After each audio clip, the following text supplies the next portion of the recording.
morning, guys.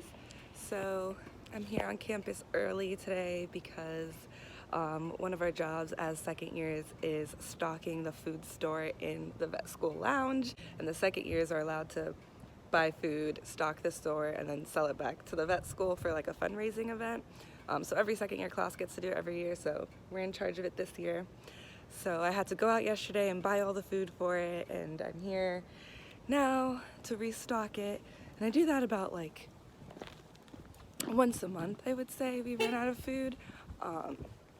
But it is freezing cold today. It's 25 degrees. I don't know where that came from. It's been like pretty warm recently. So I don't really enjoy it. This is the outfit of the day.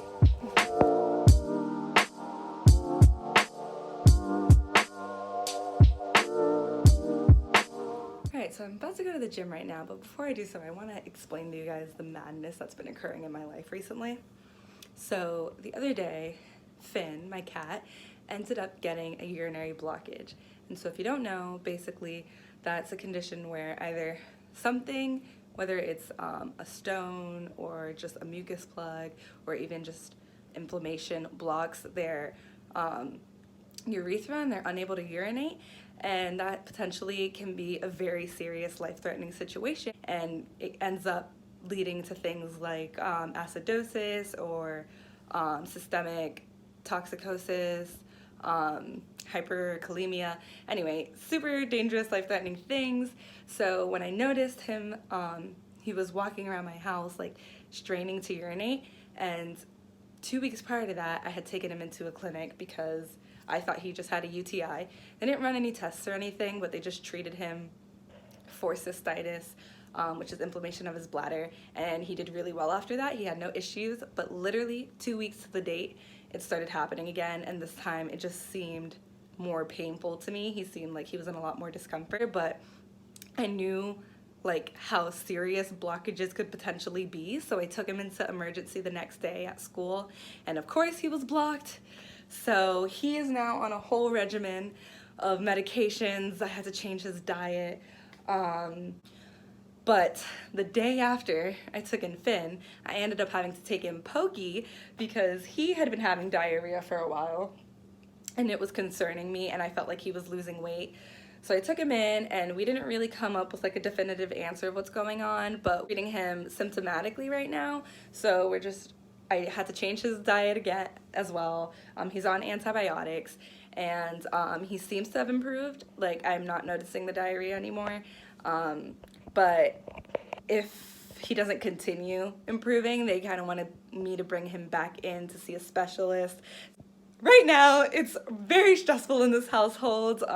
Pokey, at least he seems to be like stable and doing better. Finn still has me a little bit worried because he's still straining to urinate. So he has an appointment to go back later this week to check him out and see what else we have to do, if anything. But I'm gonna show you what my feeding time looks like with them. All right, so Finn is on these 3 meds right here. Onsior is just a non-steroidal anti-inflammatory pain med. He just gets that once a day to help reduce the inflammation. He's also on Buprenex, which is just a pain medication, and it has like mild sedative properties or whatever, but it just helps him feel comfortable. And then he's on Prazosin, which I don't 100% know what this medication does, but I think it has something to do with like relaxing his sphincters and like making it easier for him to urinate. Then I had to switch him to this right now. I'm feeding him this critical nutrition, and I think it's just to make sure that he gets like enough water intake, because cats in general don't really drink that much water. So that's Finn's situation. Now over here, Pokey is on antibiotics, so I have to give him this twice a day, and oh my gosh, he's the most difficult cat to pill. And he has probiotics as well, which I just do once a day, and that's just introducing like good bacteria into his system. And then I had to also switch his food to ID, which I just have in this bag, which is like a gastrointestinal diet. It's really easy on their stomachs. So yeah, it's been a fun process.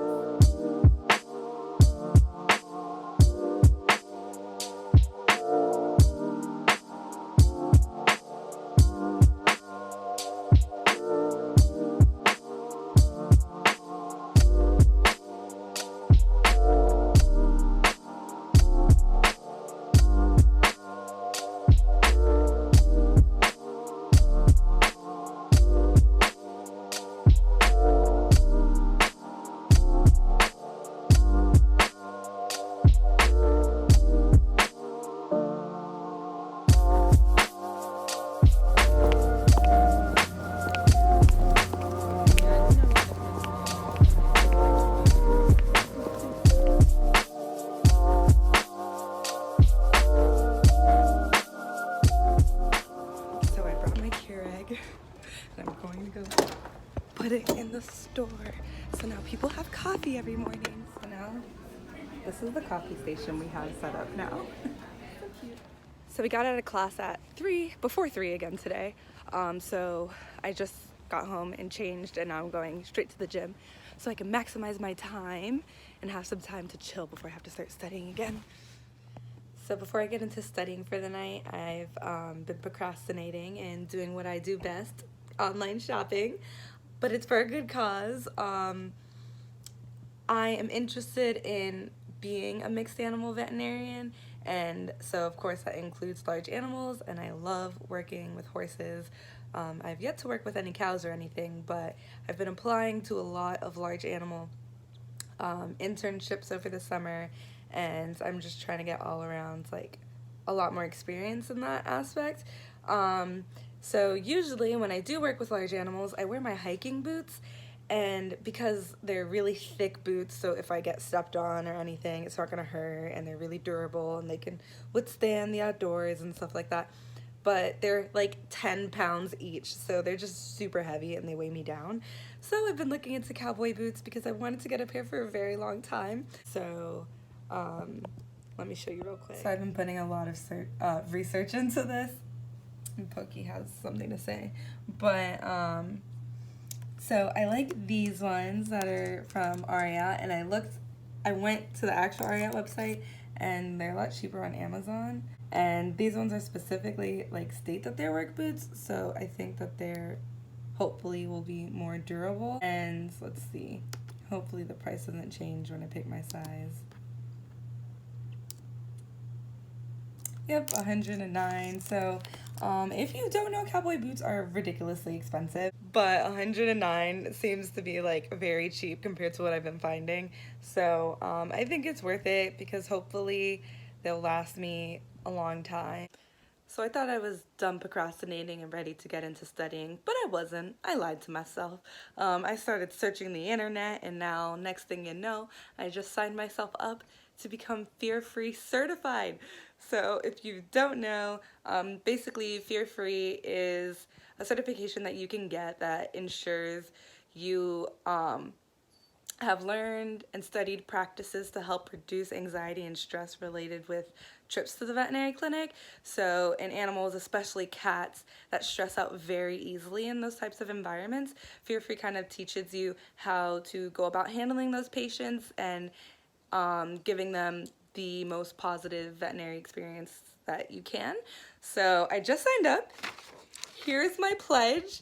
I, Natasha Ragbeer, have I pledge, to hold each pet's emotional as well as physical well-being in mind at all times as I provide care for them, realizing that it's not possible to treat one without the other. And then there's a lot more, but I'm not going to read all that to you guys. But basically, it's just a really amazing opportunity for veterinary students or veterinary technician students. If you're in school, the certification is free, which normally it would be like about $280 to sign up for. So it's an amazing opportunity if you're in school right now. I definitely recommend looking into it because why not? You know, why not become certified in helping alleviate stress and anxiety in your patients? Yeah, so with signing up, I now have like courses that I have to take to complete my certification. So I'm going to look into that a little bit later, but I've done the first step and I got myself signed up. So if you guys, whether you're vet students, veterinarians, or thinking about being vet students, I definitely recommend looking into it. Alright, so now that I got all my fun out of the way, I'm finally ready to buckle down and get this studying done. So I use Quizlet a lot to help study. The way I go about it is I take my notes from class, which I've been very productive so far this year as a student. I am proud to say so. Let's see how long it lasts, but so far so good. So during class, I'll take notes on my iPad along with the professor. So as she teaches, I kind of just write down any extra information that he or she includes. And then I try to form the information into questions and put it on my Quizlet. So let's see, so for example here, we're learning about anterior uveitis. So this is for our clinical specialties class. So right now we're learning ophthalmology in this course. So for uveitis, she's talking about treatments, and she mentions atropine and mydriatics that help minimize synechia, which is one of the clinical signs you'll see, and relieves pain from ciliary spasms. So how I would go about doing that is writing a card. And again, I spilled water on my computer if you're wondering what that situation is. I need a new computer, but you know, if anyone wants to donate to the cause, that'd be amazing. I'm totally just kidding. But how I would go about doing that is I would form the question. So, and sometimes this kind of takes me a while because I go through all of the information and form it into questions, and it's not always like very straightforward. It kind of makes me like think into it, but I feel like I learn a lot just by putting these things into questions and then writing out the answers. So, for example, I would say in treating uveitis, what therapies can be utilized to help minimize synechia? And then the answer would be atropine or mydriatics. So that's just an example of how I go about making my Quizlet. So I have to bring Finn back in on Monday to get rechecked for his urinary blockage. So since I'm dropping him off, I'm going to go to the clinic now just to give them his history so they have that all done beforehand.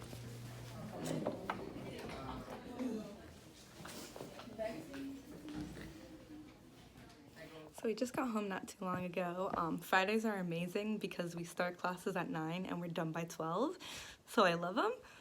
But I just have to stay back for a few things.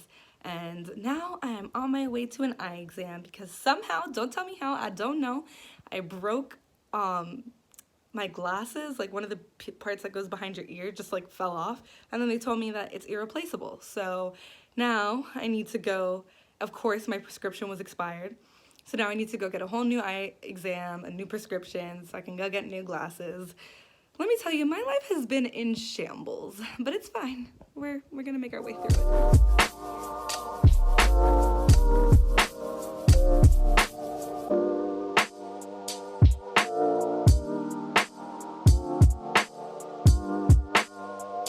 Well, the vet school just called me and they had an opening this afternoon, so they want me to bring in Finn today instead of waiting till Monday because his signs, like his straining to urinate and stuff, never really improved. It's even when I brought him in last week, it never really resolved. So instead of waiting through the weekend, they said it's better probably to just get him checked in now. But I have a quiz that we have to take between 5 and 7 p.m. today. Like, literally, it has to be done through that window. It opens at 5 and it closes at 7, and I'm probably going to be in the vet school that whole time. So I'm bringing my laptop with me just in case I get stuck there. And I'm bringing my Finn, and we're heading back to Tuskegee, I suppose. Hi.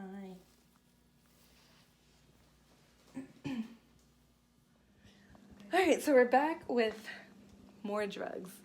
So Finn is on 3 new meds, and he's had a diet change. So now we are trying this Purina urinary diet. But they basically decided that Finn seems to be okay. We've just refilled his prazosin, and then he is on amantadine and gabapentin, which are both supposed to help reduce stress. Everyone in this household is stressed. Isn't that right, Pookie? Yes. So today should be a fun day. I have added a new e-board position to my growing list of organizations. But I'm actually on the e-board of AAEP, which is the American Association of Equine Practitioners, because I'm interested in being a large animal vet. AAEP was like an awesome club to join because we hold a lot of events to help people get hands-on experience with horses and just learn about large animals in general. So today we have a bandaging wet lab where one of the clinicians at school is going to be teaching people how to go about bandaging equine legs, hooves, tails, heads even. So it should be a lot of fun, but we are on our way there now.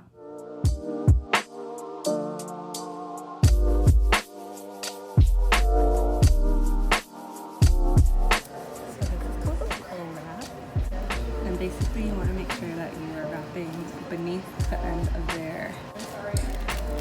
And each wrap is evenly spaced, and then that it's tight enough that you can fit a finger in and it doesn't move.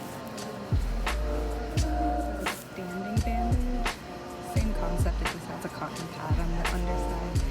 So again, you want to make sure you cover back here, that it's evenly spaced, and that you have white showing above and below, and that it's snug.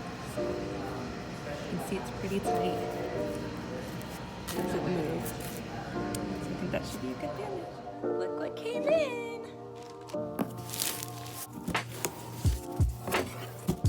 Whoa!